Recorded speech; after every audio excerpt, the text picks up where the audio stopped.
Although most in society treat their pets and livestock with kindness and respect, and even members of the family, there are some individuals who do not follow this code of ethics, and where the law generally steps in.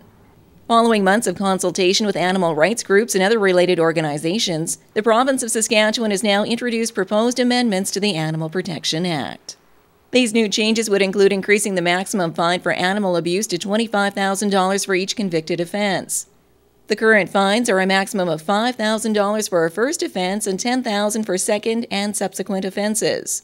The new legislation would also propose increasing jail time from the current maximum of 6 months to a maximum of 2 years for those convicted of animal abuse. Changes which reflect a growing need in our society. But in the last couple of years, we've had bigger numbers of situations out there where, it's animal neglect out there where someone maybe not feeding their livestock or situations like that. And for some reason, the numbers have really jumped. So I felt it was time that we brought our rules in the province of Saskatchewan in line with the other provinces. And welcome news to the Saskatchewan SPCA, who works to protect the rights and welfare of all pets and livestock. Although SPCA officials say fines could still be tougher when compared to other Canadian provinces. I think we're probably in the middle, and it's difficult, without actually, doing a current review of all the provinces.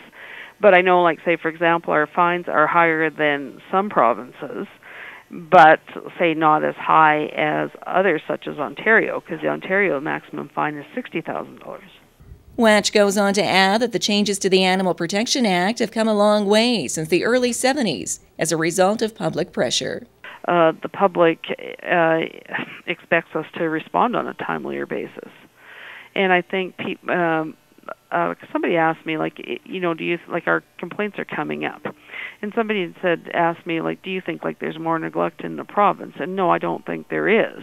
I think what's happening is people are more willing to report.